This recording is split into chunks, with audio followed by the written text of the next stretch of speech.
Well, hi everyone. Thanks for joining this small and cozy group. And we're back again for one of our last workshops in the Science Communication Toolbox for Researchers program.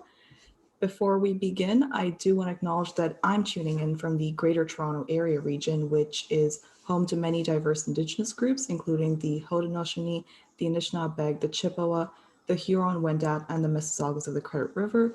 What you see on the screen is the acknowledgement for the Permafrost Network, I believe. But as always, please do look up the territories and the lands on which you're living, working, and occupying. Two great links are whose land /en and natives-land.ca. So today is March 17, which means we're going to be diving into the Wikipedia editing workshop. There's only one workshop left after this, which is Science Policy 101. And today's workshop is a little bit more hands-on practical editing, but it's going to be fun. So, Wikipedia editing.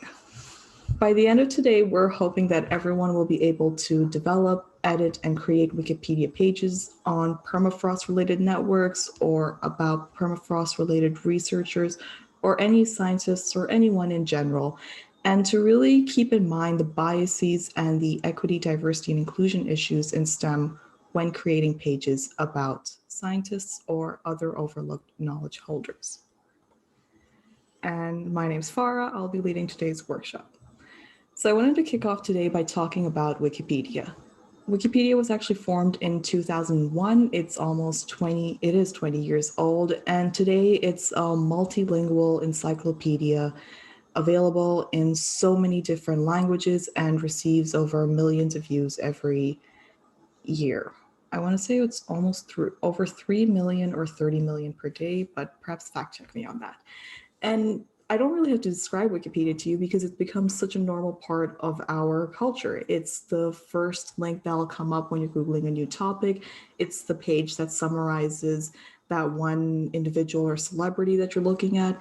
And it always provides that informative, balanced, and quick view people need when they're trying to look up a new topic.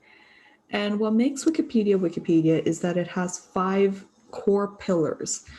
The first pillar is that this is free content that can be reused. So anything that you write on Wikipedia, anyone else can grab, adapt, distribute, republish.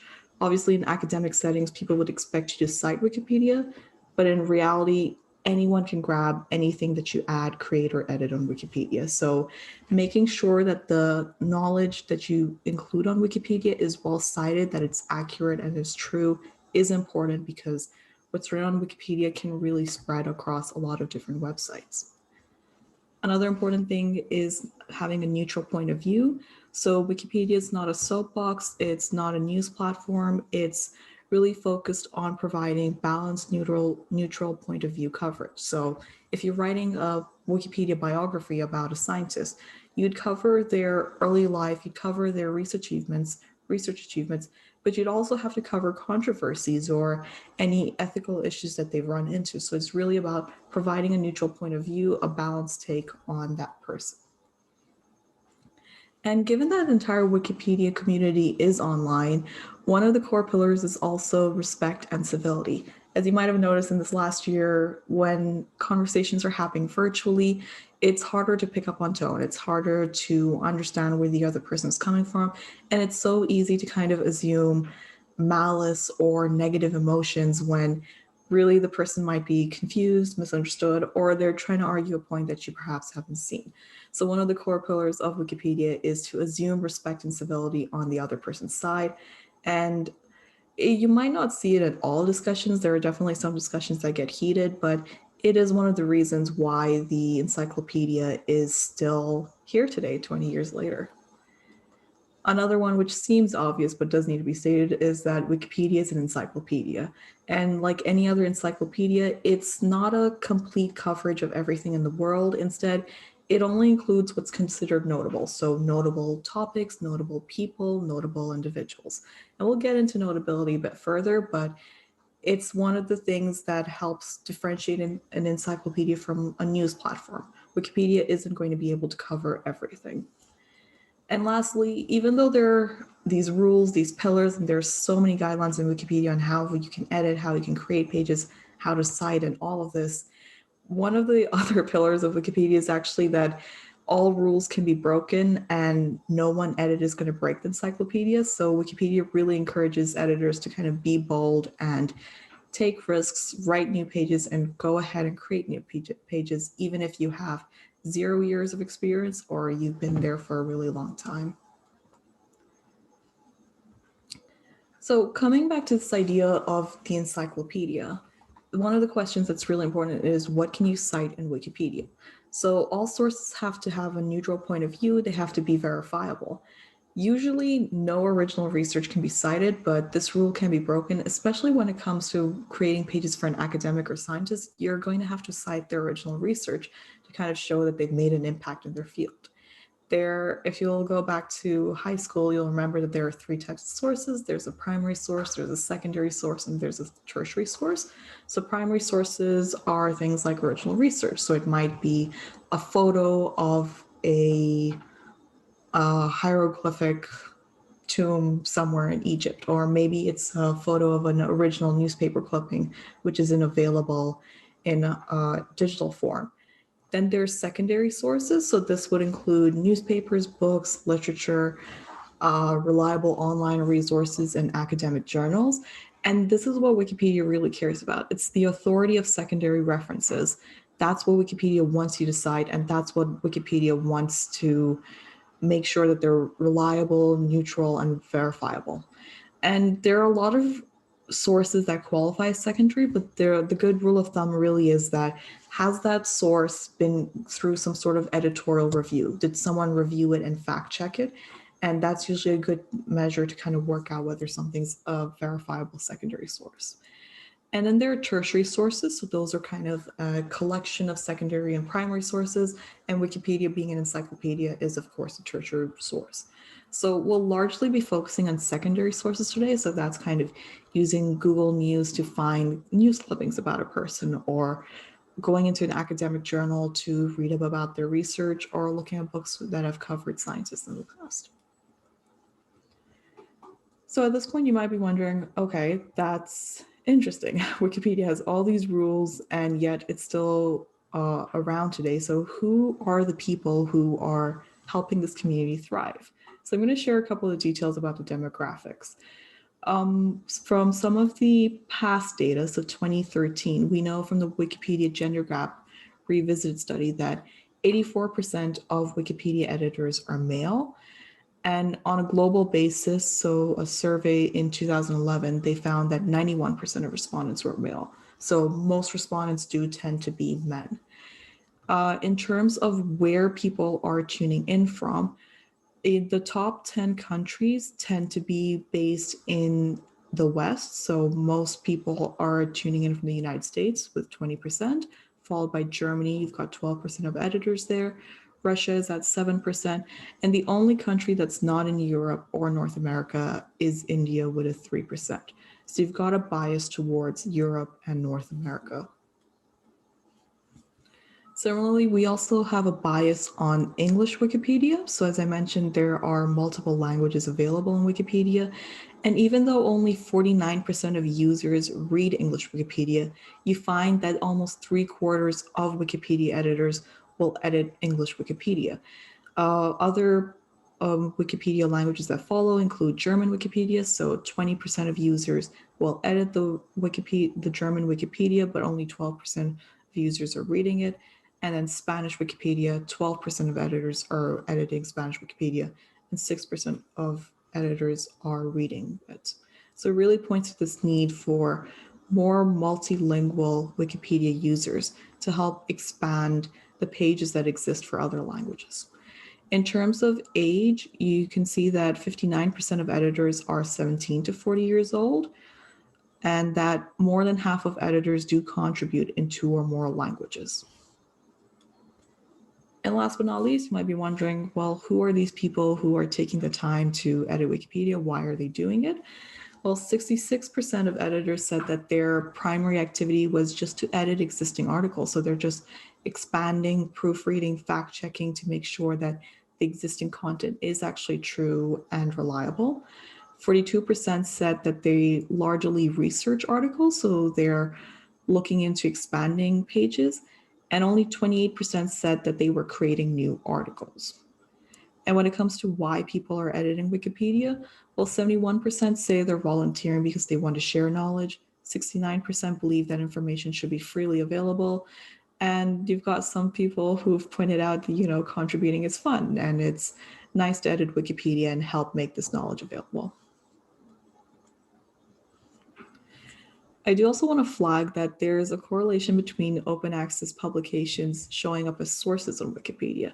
So this study in 2017 looked at the impact of open access, and they found that there were two factors which affected whether a certain article would show up on Wikipedia as a source, and it was the journal's academic status, so how high of an impact factor it had, and its accessibility. So if it was open access, so there was no paywall and anyone can access it, both of these factors are more likely to lead to that article being cited on Wikipedia. So this was the interesting stat that the odds that an open access journal is referenced on English Wikipedia is 47% higher compared to paywall journals. So it's just an interesting tidbit to kind of see how open access and Wikipedia go hand in hand. And at this point, you're probably thinking, okay, anyone can edit Wikipedia. All you really need is an understanding of the rules, an internet connection, and some time. But the fact remains that who edits Wikipedia and the biases that they carry with them does matter. This is a quote by Dr. Jess Wade and Dr. Miriam Zeringalam, who are two scientists who are editing Wikipedia to address gender biases, and specifically about gender and racial bias. So these are stats from March 2021, where Wikipedia itself pointed out that on English Wikipedia, fewer than 20% of biographies are about women, and fewer than 20% of editors identify as women. And there aren't stats specifically for racial bias, but given this, it's likely to be worse considering that there are fewer articles by and about Black people, Indigenous people, and people of color. And yes, it is a reflection of Wikipedia's editorial community, but the fact remains that Wikipedia can only represent what is present in secondary sources. Or as Catherine Maher, the previous CEO of Wikimedia Foundation, said that Wikipedia mirrors the world's biases, it doesn't cause them. So if there aren't enough women in leadership positions, then they're not likely to get news coverage and they're not likely to be cited in Wikipedia. If women aren't being nominated for awards, if people of color aren't being recognized for the service that they're doing, then there isn't that academic notability, there isn't that news coverage, and it's kind of a cycle that'll continue on, that Wikipedia can only mirror what's happening in the world. It can't create new sources or kind of help people meet the notability criteria. You could argue that Wikipedia could change its structure, but I'll focus on one thing at a time today. So I'm going to flag the anatomy of a Wikipedia page right now.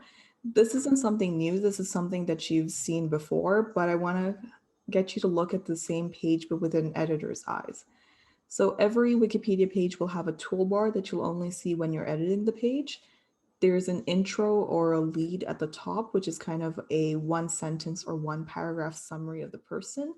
If it's a simple small page, it'll be one sentence. That's all you probably need to summarize that person. But if you're writing a page for someone like the Chief Science Advisor of Canada or the Prime Minister of Canada, they have very long biographies. You'll probably need to write a paragraph or two to summarize them up. And the intro really captures who that person is, what their notable achievements are, and why they deserve that page in Wikipedia. You'll also see the body of the article, so that's the main content that you'll see in the page. And there's also this info box on the right-hand side, which is just a quick biography box and summarizes the key details about the person. You'll see that there are headings, so headings like career or subheadings like research, public engagement, and advocacy for equality. The subheadings will vary depending on the person, but usually for a page about a scientist, the headings that you'll see are early life and education, career and research, honors and awards, and a bibliography. And then when it comes to sources, you can see two types of sources. You'll see citations at the end of sentences, or you'll see hyperlinks to existing Wikipedia pages. And when it comes to references, you're not writing them from scratch, it is all automatic. So if I were to take a look at a Wikipedia page, so one suggestion is Dr. Eugenia Diodu. If I selected edit right at the top, I would be guided to this page that says start editing, and you'd see something called the source editor. So the source editor is a very HTML heavy editor. It's not exactly appealing. Like you'd want to be comfortable with like pipe symbols and different HTML tools and tags, and it's not exactly the most user friendly. But fortunately, there is something else that we can use. If you use the edit toolbar right on the side, you can switch to visual editing, which is something that you're probably more used to. This is similar to Microsoft Word or Google Docs, where it's literally a what you see is what you get type of editor. So all you have to do is kind of focus on writing the text and formatting to text, and you don't have to worry about the HTML coding or any of the underlying tags. And this is usually the editor that people like to use. One very important thing is the Wikipedia editing toolbar. So you'll see it at the top of each visual editor page. I'm just zooming in so that we can take a focus on it for today. And a lot of it isn't new. It's stuff that you see in Microsoft Word or Google Docs. So you've got your undo and redo buttons. You've got paragraph formatting. So you can choose whether you want a heading, a subheading, or some other fancy format like a block quote. There's character formats, things like bold, italics, underline, hyperlinks. So if you're using a hyperlink, you're hyperlinking to an existing Wikipedia page. There's citations. You can do lists, and all of this is pretty standard. I think, yeah, we're going to talk about citations now. When it comes to citations, this is not the troubling or the hard part of Wikipedia, since it is automatic. Basically, if you copy paste a URL, so whether it's the DOI, the ISBN, if it's a simple link to the news article, that's all you need to cite. You just drop the link in and you press generate, and Wikipedia will create it for you. In some cases, Wikipedia can't pull out that information automatically, and that's when you'll have to use the manual version, and you'll just have to type out kind of, this is the title of the page, this is when it was created, I'm linking it on 17 March 2021 is when I'm accessing it. And once you've put in a citation, you can reuse it again and again. So instead of choosing automatic, manual, or reuse, you would just press reuse each time and you'd be set. And probably the other most important thing on this toolbar is to save changes. And the first time I ever created a page, which was the first time I ever edited Wikipedia, I wrote this lovely page about Dr. Miriam Rossi, this Black woman who had recently died, who had then died, and had kind of pioneered advances in undergraduate medical education at the University of Toronto. And I was so passionate. I was just writing up this page, and I was so upset that she didn't have a page already. And I never saved the page. So at some point, I don't know what I did, but I accidentally refreshed and I lost all that text. So definitely do better than me and be sure to be saving your first page. There was a good ending to that story. I sat down and rewrote that page again, but it's not fun. Wikipedia isn't going to be saving things constantly. If two people are editing the same page, it's the person who saves first whose edits will show up, and the person who saves second.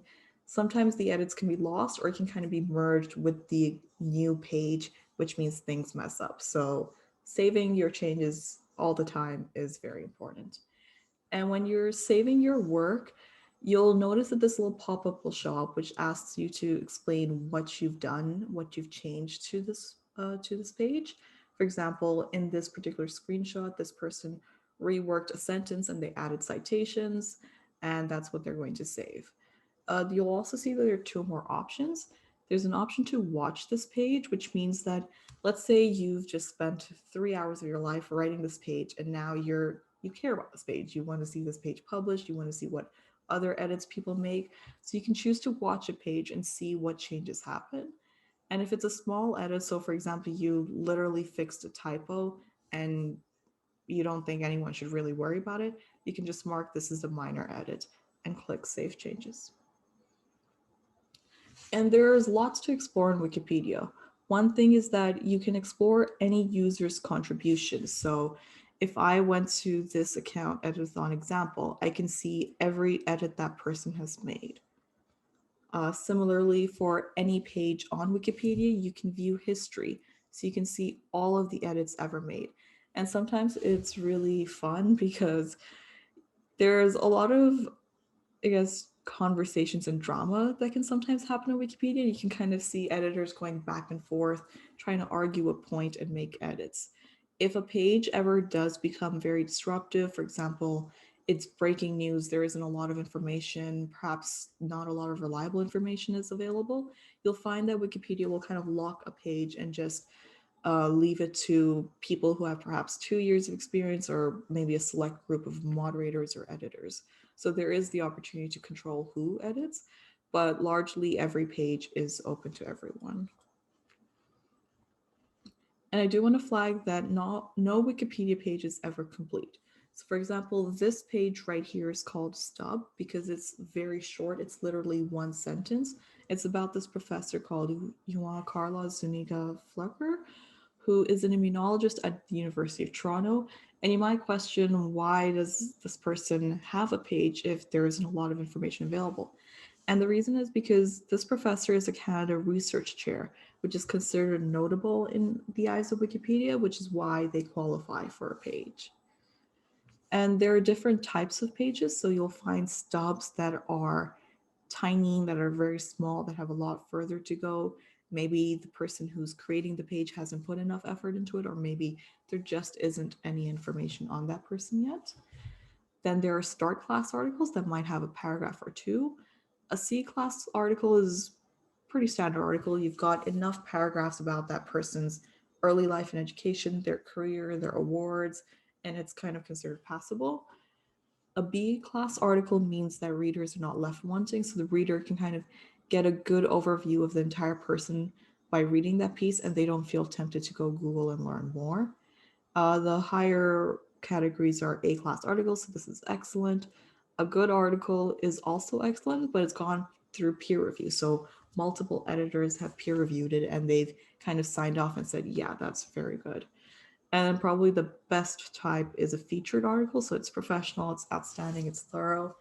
I have seen Wikipedians who are very proud of their articles being featured, because featured articles are the ones that you'll see featured on literally the homepage of Wikipedia. So that's a big deal. And as for today, we're not going to be creating featured articles. We're going to try to create a stub or a start class article. And now I've mentioned notability a few times, so I might as well get into it.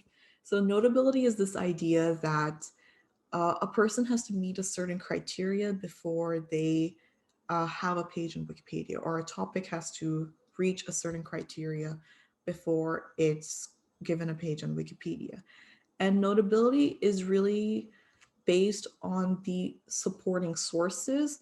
It's not based on the article itself, because remember, an article can always improve and grow, but you have to kind of confirm that person or that topic is notable enough to have a Wikipedia page. So when it comes to academics, there are a couple of notability criteria options. One person doesn't have to meet all the criteria, they just have to meet one of the criteria. So for example, perhaps the person's research has had a very significant impact in scholarly discipline. Maybe they proposed something that completely changed their field. For example, the photo of the black hole, that was a pretty important discovery, which a lot of the discoverers ended up getting a Wikipedia page for. Another example of a notability criteria is receiving a highly prestigious academic award or honor at the national or international level. So at the international level, that could be something like the Nobel Prize. In Canada, a national example would be the Gairdner Award. Another notability criteria is that the person has been elected to be a member of a highly selective or prestigious scholarly society. So that could be something like the Royal Society of Canada, like AAAS, so the American Advancement of American Science, something like that. And then another criteria is that their academic work has made a significant impact in the area of higher education, affecting a substantial number of academic institutions. So perhaps they've changed the shape of education through their teaching. Other criteria include, so perhaps they hold a named chair appointment or a distinguished professor. So maybe they have the full professor rank. Maybe they've been promoted to university professor. Other examples include that they hold a high administrative post. So maybe they're president, vice president, VP. Maybe they've had a very substantial impact outside of academia. So one example is Dr. Imogen Coe, who's a leader in equity, diversity, inclusion, in addition to being a professor in biochemistry. And last but not least, if you are a head or chief editor of a well-established academic journal, you also meet the notability criteria. So it seems pretty clear. There are quite a few options for a person to qualify for being a Wikipedia page. But remember that a lot of scientists, especially people who are women or belong to underrepresented groups, they're not always being nominated for positions like this, or they're not receiving enough coverage about them holding positions like this, which complicates the idea of notability criteria. And one last thing to keep in mind when you're editing or creating pages is conflict of interest. So you shouldn't be contributing to Wikipedia about yourself, your family, your friends, your clients, your employers, your competitors, or other relationships. And it really depends. There's no black and white rule. And how close a relationship has to be before it becomes a concern is governed by common sense. So, for example, I have created pages for people who were within my university, so who were within University of Toronto, but I never created pages for people who were in my department. So that was kind of the line that I used. But if you do find that you have a conflict of interest, but you want to address a mistake on a page, your options would be that first you want to disclose your conflict of interest, and you wouldn't edit that article directly. Instead, you'd propose changes on the article's talk page, which I'll point out later. Okay, we're about to take a 5-minute break, but I do want to say that yes, Wikipedia size can feel overwhelming, and I've just shared a lot of information about how you can edit Wikipedia, the toolbar, the notability criteria, and the 5 pillars. And it's not important to kind of know all of this information, and it's perfectly acceptable to use common sense as you go about your editing. And as I pointed out, all of the history about each Wikipedia page is safe. So if you accidentally delete that entire page, we can literally recover it in 1 second. So no one edit can break the encyclopedia, and literally don't worry, you can't break it. And if you remember one of Wikipedia's 5 pillars, it's to be bold, and all Wikipedia really wants is for people to contribute information and knowledge and help make knowledge accessible. So that's my pep talk. You can't break the encyclopedia. It's really interesting with our modern sort of connected world. You know, if you're connected on LinkedIn, does that make you a conflict of interest? Because I'm connected with people on LinkedIn, and I've never met them. I've never even spoken to them. It comes down to common sense. So like you can be colleagues with someone but not know them really well. And then you could, what you call it? For example, I have created pages for people at my university, but I haven't created pages for people in my department because I feel like that's too close a relationship, even if I've never met them or spoken with them. But then there's this whole thing of like people who I've created pages for, I'm now friends with so many of them. So the link that I've placed in the chat will lead you to create an account. And as you sit and think about what username you want to include, I am just going to flag a couple of things you might want to know about creating an account. So you don't need a page you don't need an account in order to edit Wikipedia. It's completely optional. However, if you're not creating an account, it means that your IP address will be logged each time. So it's up to you and personal privacy. I personally don't know I mean, I imagine IP addresses can be used, but if you do want to safeguard your IP address, you can create a Wikipedia account. You can use your real name or a pseudonym. I believe Tristan has used his real name. When I created my account back in July 2018, I used a phrase from a book I was reading. Souls in Sync is my account, but kind of using the pseudonym has no point now because I've tweeted out pages that I've created. But yes, you can use your own real name or a pseudonym. And once you're done creating your page, feel free to drop a yes in the chat or just a thumbs up emoji on Zoom. So if this was a normal editathon, I would use kind of a program dashboard to track our edits, but apparently that is not working today. Okay. Tristan, can you see my Wikipedia screen all right? If you can give me a thumbs up. Yes, I can see that. Perfect. Okay, so I'm sharing my screen. So now that you've created your account, when you head to Wikipedia, you'll see something like this. Like if you create this, you might not have a user page right now, but you can fill it in. You can go to watch list, you can go to contributions, but these will be blank for you now. What I'm going to ask is everyone to Google, let's try Eugenia Dodo. So if everyone can check out this page, I will also drop it in the chat in case people want to know how to spell Eugenia's name. I'm just going to get you to explore the editing options.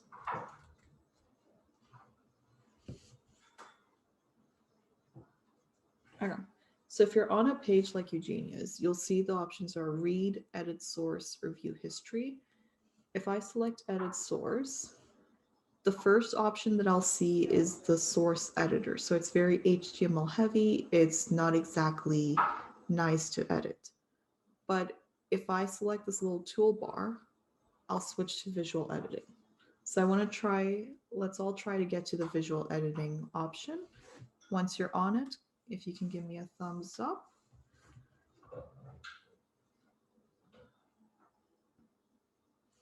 All right, Mohammed has it.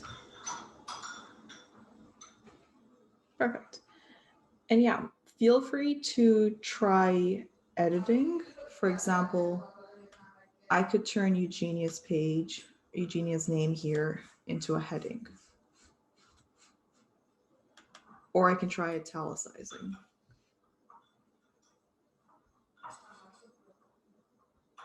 So I'm just going to give you 2 minutes to click on things and check them out. And as you're kind of exploring, you can kind of see that there's nothing really to editing. You can easily make an edit. You can save it. You can format something differently. And that the whole idea of editing Wikipedia is just a few clicks, similar to how you would use Google Docs or Microsoft Word.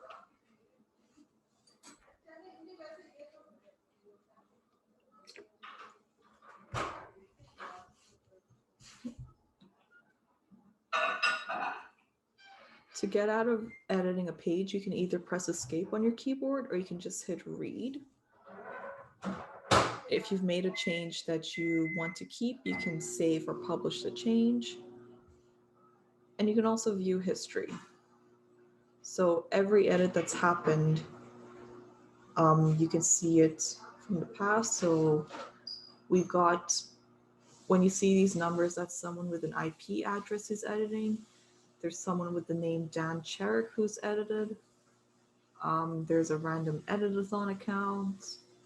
And the person who's created the page, Souls in Sync, is me. So you can go and click on my page and find things out.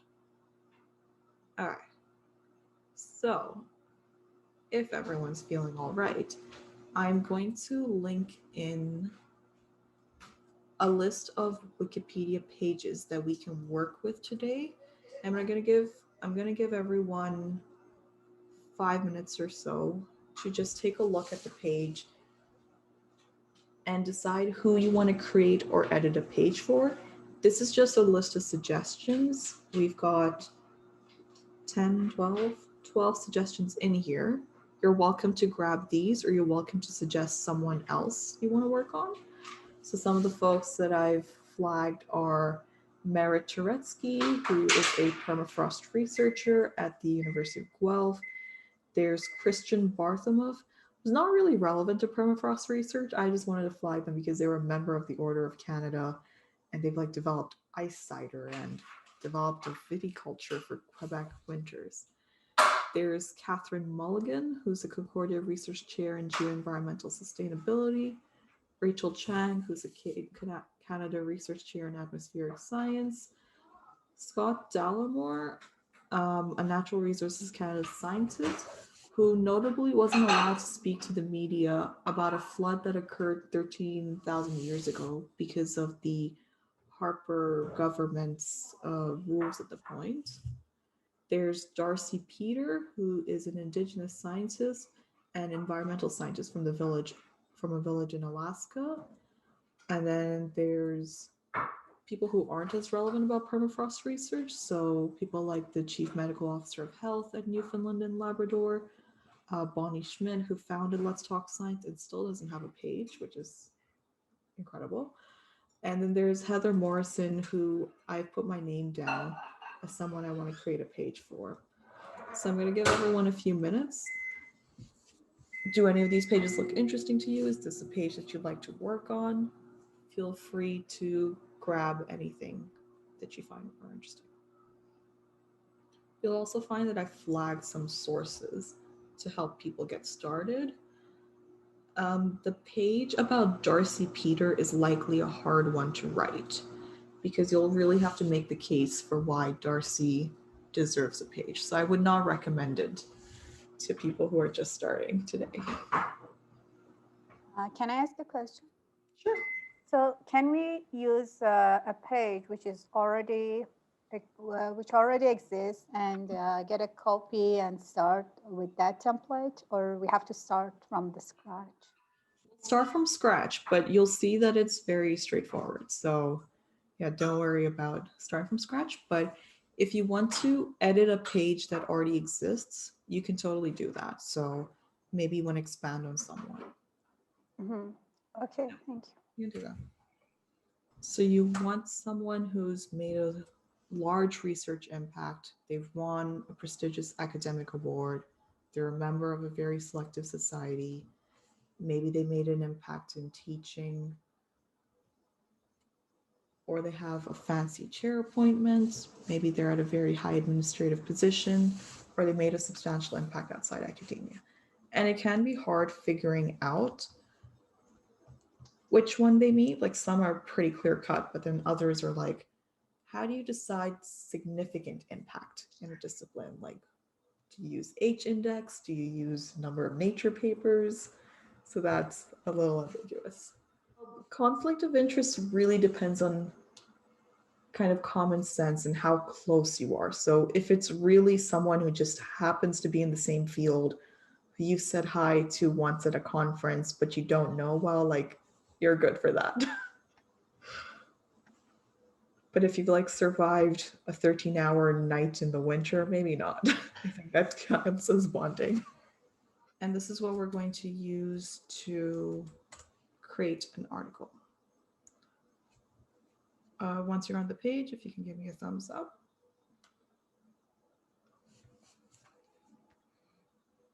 Perfect.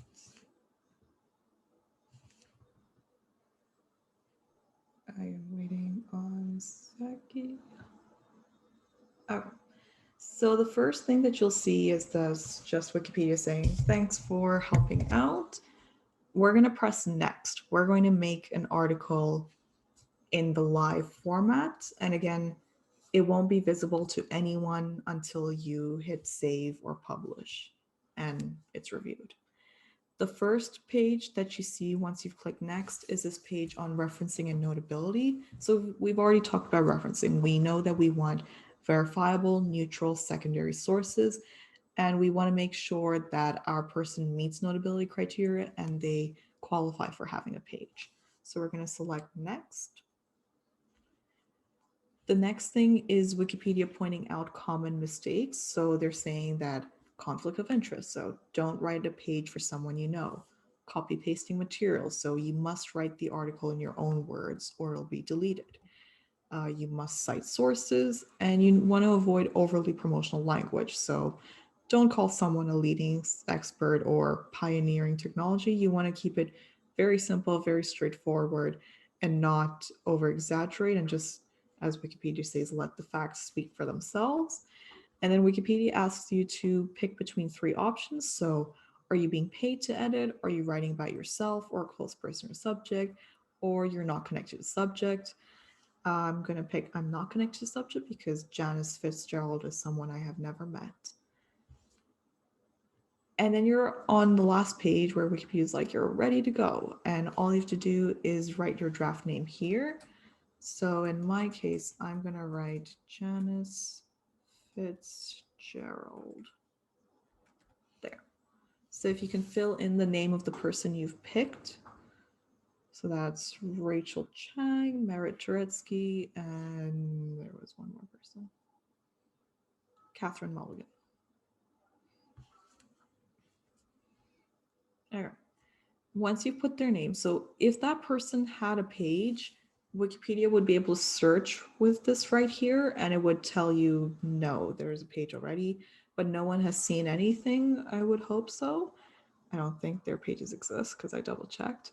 And you can press create new article draft.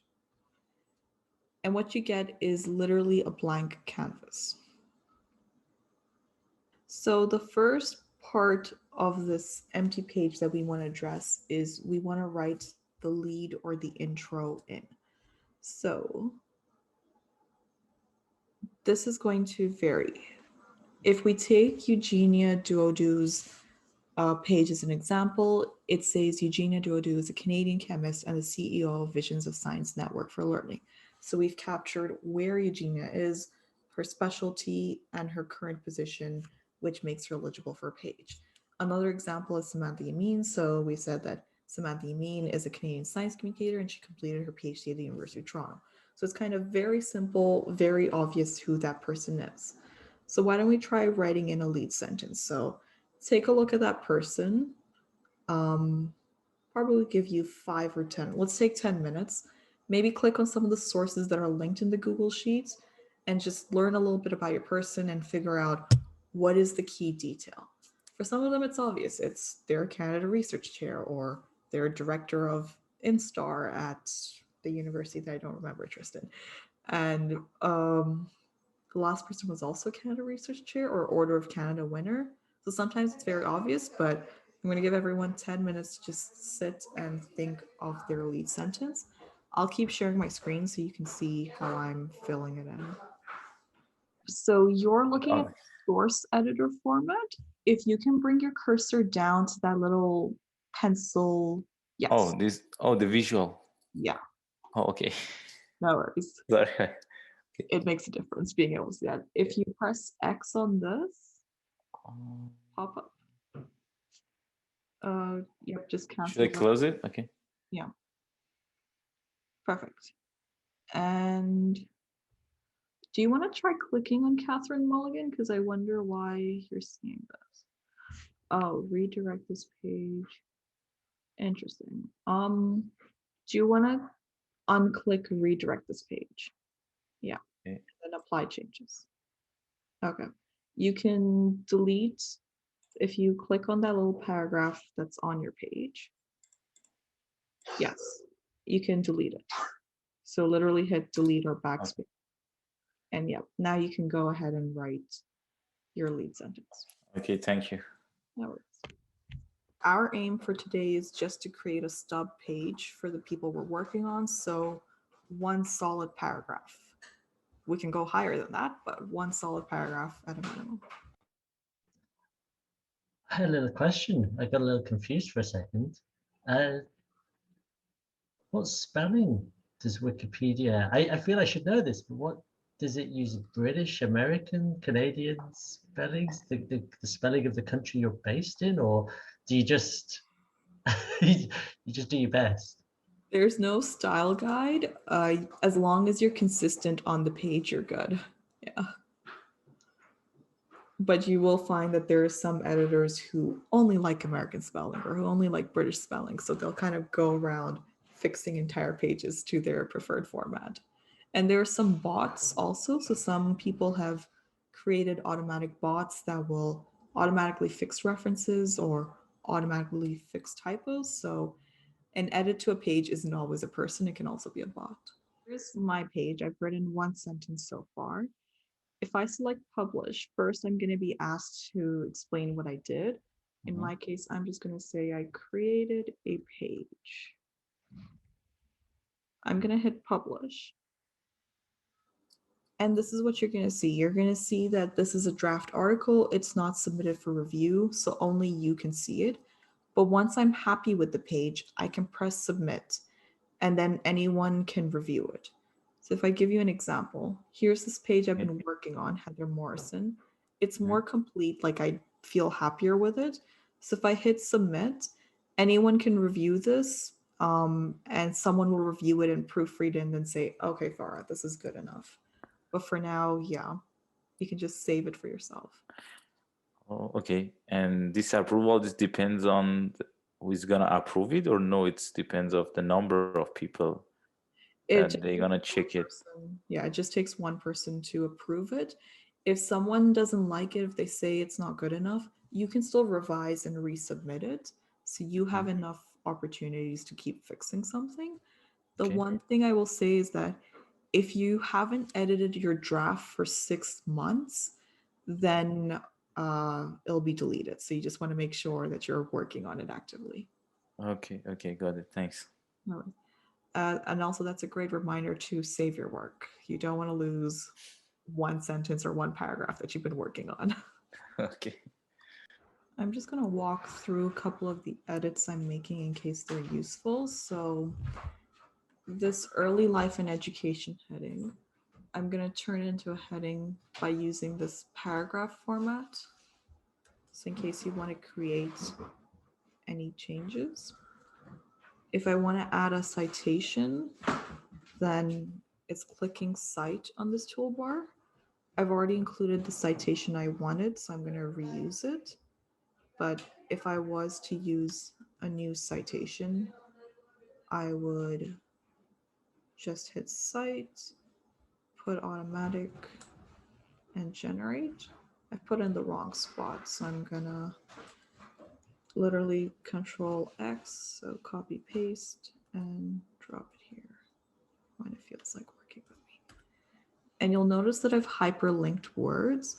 So to hyperlink a word, you just have to select it, click this little link button here, and once you type in this word that it should be linked to, Wikipedia will automatically generate what it should be linked to. In my case, it's Newfoundland and Labrador.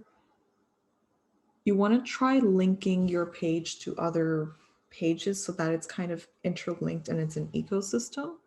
So for example, in this longer one that I've been working on, Heather Morrison, I put in links to like the Rhodes Scholarship, the Guardian, the fact that Morrison completed a Bachelor of Science degree at the University of Prince Edward Island.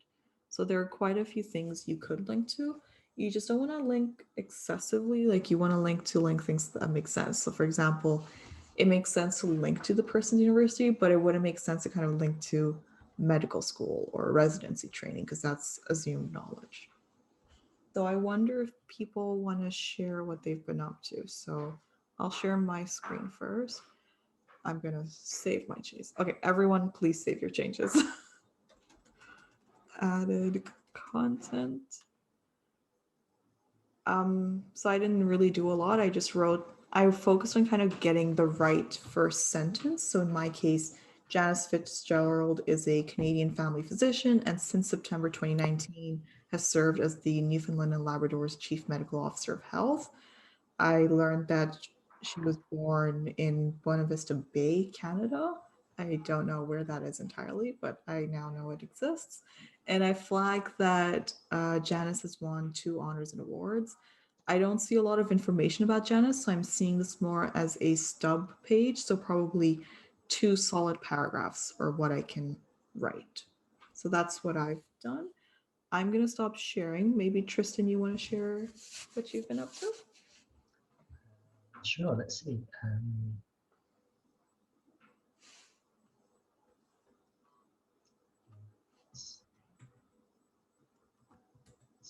This is Oh, nice. this is a little a page I've been working on. So I actually started this just before our session. Got a little bit ahead of everyone. So it's Rachel Lambert for Cite, and she's the CEO of the British Pharmacological Society. So I put in a little citation or reference for that. And then there's a link, and this is to the Wikipedia page or for the British Pharmacological Society. And a little bit of link in here. That's a Wikipedia link to what COVID is. Oh wow, she started the position the same day as COVID-19. I figured that seemed like, I don't know if it's, I know it's Wikipedia, but it's a piece of information that seems people might be interested in. Move that sentence to the career, because your first few sentences are more about kind of establishing notability, and that first sentence that you've written has done that. This would be interesting in the career part. Yeah. You'll find that people vary, like some editors are like, this is redundant, useless information, we don't need it. But then you'll find some other readers or users will appreciate it. So you're good. Yeah. Okay. All right. So you've got early life and education. I would probably recommend writing out BSc and MSc, just because not everyone would know what those abbreviations mean. Right. Yeah. And if you're going to introduce an abbreviation like IOB, you should probably put it in brackets first. Yeah. And yeah, just make sure there's a citation at the end of each sentence. But other than that, you've got like a very solid, I'd say start class, not even stub page. Yeah. Yeah. So it's nice work. It seemed very easy once you put those headings in to be able to start gathering it. But you're so right. It's finding the sources. So much time finding a source that you feel it's independent and it's verifiable. It's a good verifiable good source. Yeah. Yeah. Editing is not the hard part. It's sitting and reading 3 links to write half a sentence. Similar to writing an academic paper in a lot of ways. Did you learn anything interesting about the person you were writing a page for?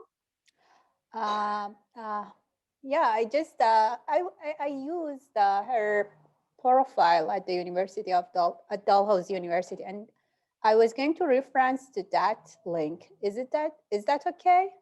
Like to reference their page? So if it's a university profile page, yes, that's fine, because if like a professor has to make a page, they have to kind of meet university guidelines, and it's likely fact checked. So that'll be fine. If it's like their lab website, you can cite it, but you'll probably want a secondary source, because a lab website is something anyone can edit. Yeah. Yeah, actually the other source that I found was lab website. So, I do like use people's lab websites because they like brag about the studies they published, the newspaper pieces they've been in. It's like a good source to go find new sources. Yeah, that's true. All right. Well, I hope the next draft that you work on is easy. I hope so. Mohammed, do you want to tell us how it's been going for you? Yes, but I got a question. How did you put that? How did you characterize your page? You just simply wrote the career or reference, or you just insert it from somewhere? So I'm going to take this Heather Morrison page as an example. I decided that I wanted the headings early life, career, and personal life. And I wrote the sentences from scratch. So, for example, I found out that in July 2007, Morrison became chief health officer. So that's why I wrote that sentence. Is that what you were asking? Yes. Yes, I wanted to ask you, how did you put it, career and early life and education? Okay. Yeah. Okay. For this person, I know there's enough information, so I could go in this format, but for Janice, there isn't a lot of information. So I'm literally going to just write 2 paragraphs about her and I won't use headings. Yeah. Okay. Okay. How did it go on your end? All right, nice. Catherine Mulligan is a professor and research chair in environmental sustainability. Okay, so one of the things you can do is probably hyperlink quite a few different words. So you could probably hyperlink Concordia University or Environmental Sustainability. Do you want to try one? Yes. Okay. So if you select that link button on the toolbar, it's next to Cite. Okay. On the other side, the left-hand side of Cite. Yeah. Okay. And yep, Wikipedia's already found you, Concordia University. So you can do this for other keywords on your page. Oh, you don't have to click on it. You can click anywhere else on the page. Yeah. Oh, okay. McGill, we can do it with this one. Yeah, because you want to have links on your page so that your page is connected to other pages and it's not alone. You said that she's authored more than 80 refereed papers. You can cite her Google Scholar page. That's a valid source if that's something you want to put in. But yeah, I think this is solid. You just need to put in a few more hyperlinks and maybe do some minor formatting. Do you know how to put in a heading? The heading, no. If you want to, okay. Do you want to maybe call it education? I think that's good.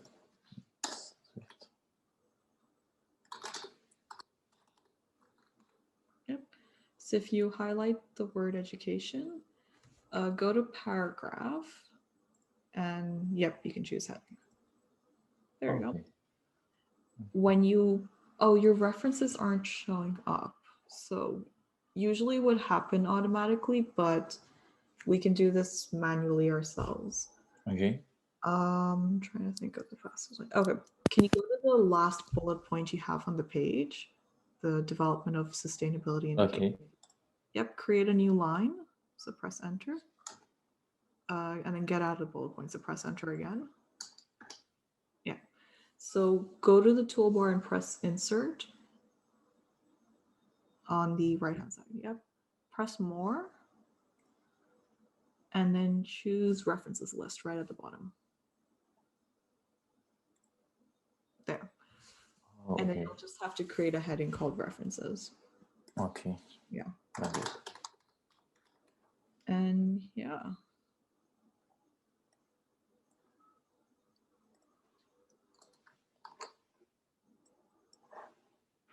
Also, I'm worried you haven't saved this one, so maybe hit publish changes. Or something goes wrong. Yep, so you can say created page, added text, that kind of thing.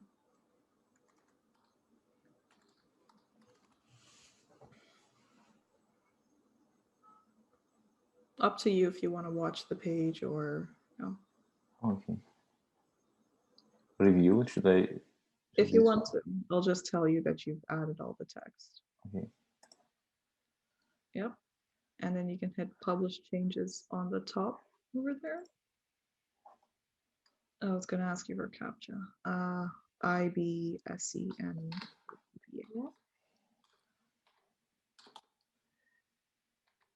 One or L? Oh, it's probably a 1. Okay. And you can hit publish changes again on the top. Oh no. Oh, that's hard. Okay, this one's an L. Not a computer, but there you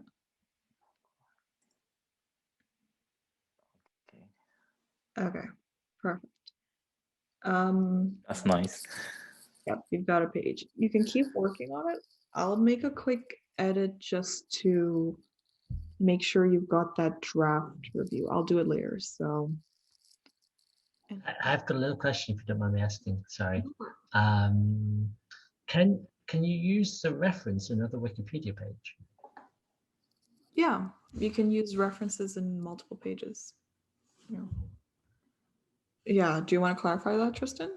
I meant if I have a statement and the information is on another Wikipedia page that's obviously already published, Yeah. is that a valid reference, like internal references on Wikipedia?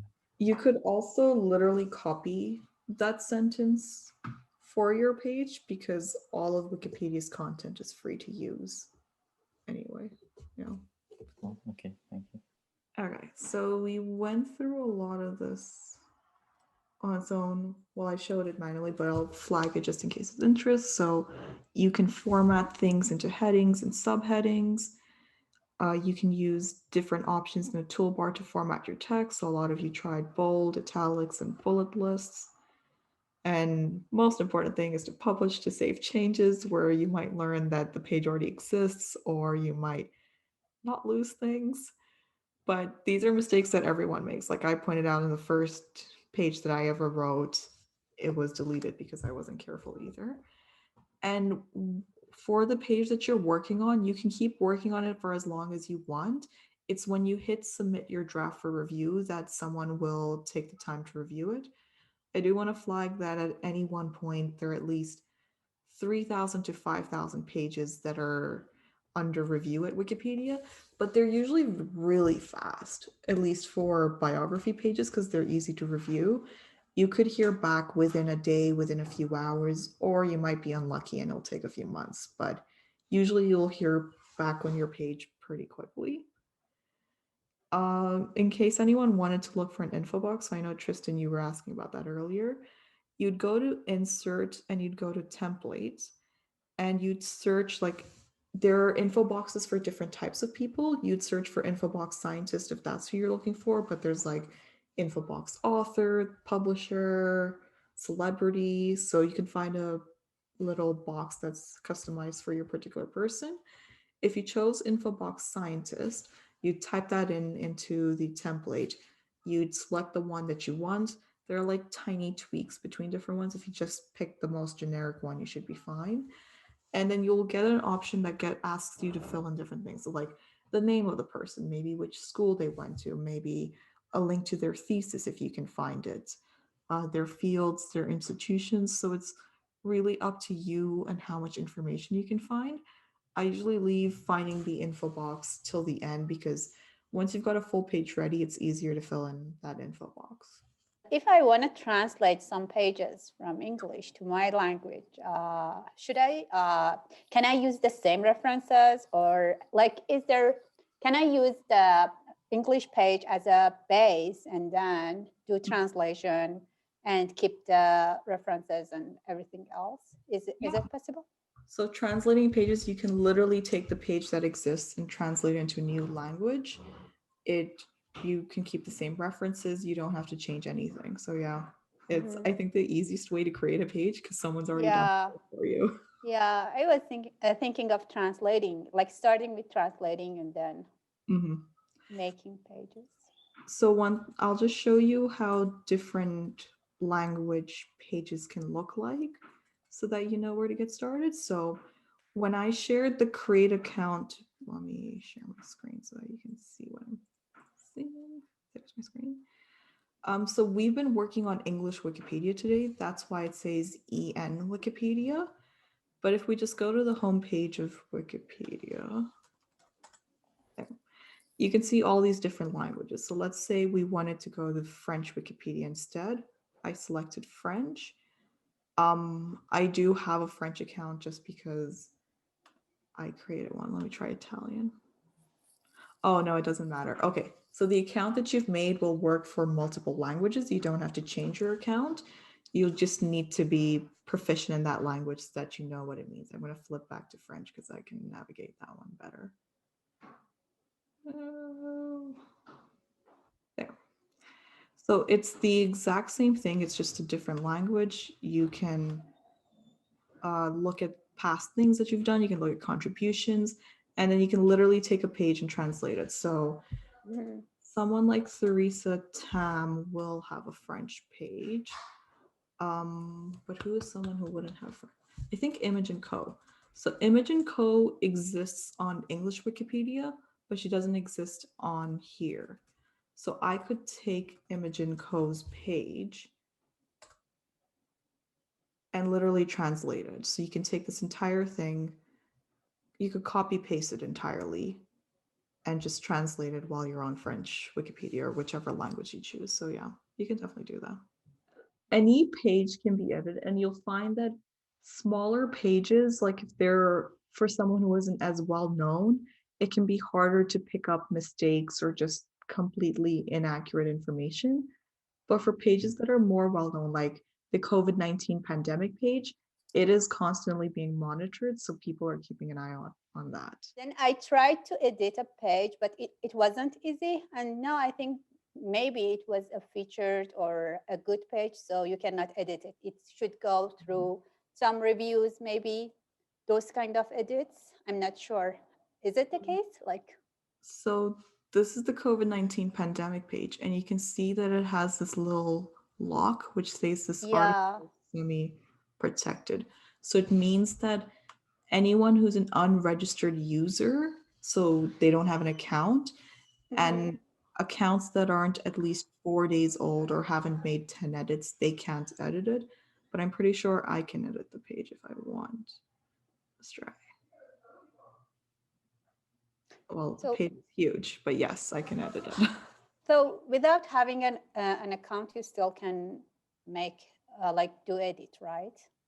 For most pages without an account, yes, you can make edits, but it's for pages that are more of public interest. So like this page, you wouldn't be able to edit it. Yeah, they might be locked. But yeah, how was editing for you, Mohammed? It was good. And I had a question about the Zaki question about the translating. You mean that we can use the Google Translate? It means we just have to copy and paste and it's going to be translated, or we have to translate it by ourselves?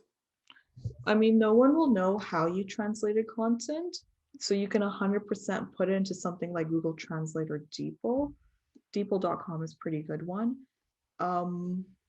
Obviously, if you're fluent in the language and if you can proofread and double check, that would be useful. But yeah, Google Translate is good enough. Although I have put things through Google Translate and it does not translate really well, especially for academic or scientific terms. Yeah, it happened to me last week. I translated something in French to the English and my supervisor, he got mad at me. So yeah, I would just say it's easier for biographies, but when it gets very scientific or technical, the translation isn't going to hold up. Maybe there's a nice editor who'll proofread it for you once you put it up, but it varies. Yeah. Yeah. No, I thought that maybe we can just choose the language and the Wikipedia gonna translate it automatically. Oh, no, they haven't gone in there yet because everything is human powered. Yeah. Yeah. I thought it was great. I love it. It can seem quite intimidating before you sort of start, but when you've got someone who can just answer those questions and guide you through, it's really helped. It's fantastic. So yeah, that was our Wikipedia editing workshop. We learned how to navigate Wikipedia, how to edit pages, and kind of what the gender and racial biases are and how both Wikipedia's structure and the structure of the world around us is contributing to that. That brings us to the end of today.